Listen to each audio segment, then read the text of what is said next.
Hello बच्चों, चलिए प्रश्न को पढ़ते हैं।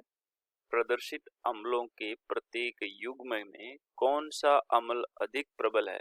प्रबल अम्ल हमें पहचानना है। इनमें से हमें दो अम्ल दिए गए हैं, एक युग्म दिया गया है। इसमें से अम्लों को पहचानना है। तो इसकी मुख्य अवधारणा क्या लिखेंगे? किसी भी यौगिक की अम्ल सामर्थ्य जो होती है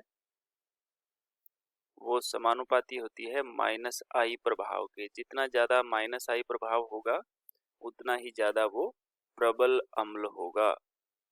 अब बात करते हैं इन यौगिकों की। तो इन यौगिकों के अंदर हमें दे रखा है, एक तो है एसिटिक अम्ल CH3COOH, और दूसरा हमें दे रखा है CH3, और फिर CH2 के साथ में यहाँ पर एक फ्लोरीन जुड़ा हुआ है और इधर जुड़ा हुआ है COOH। ठीक है।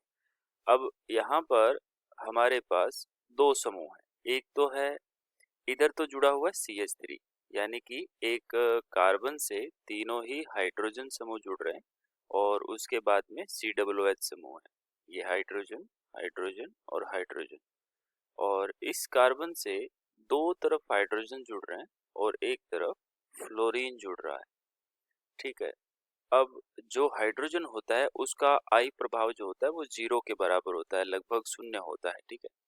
और हमारे पास जो फ्लोरीन होता है इसका माइनस आई प्रभाव सबसे ज़्यादा होता है। तो हम लिखेंगे कि माइनस आई जितना ज़्यादा होगा, माइनस आई प्रभाव, आई किसको कहते हैं? प्रेरणिक प्रभाव को। जितना माइनस आई प्रभाव होगा अम्ल उतना ही ज़्यादा प्रबल होगा। अम्लीय प्रबलता जो होती है वो उतनी ही ज़्यादा होती है अम्ल की। ठीक है।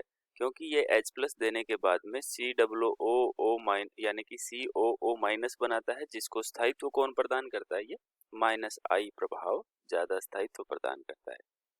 ठीक। तो इसी के आधार पर हम अगर अम्लीय सामर्थ्य का क्रम लिखेंगे तो कुछ ऐसा हो जाएगा। आशा करते हैं आपको समझ आया होगा। धन्यवाद।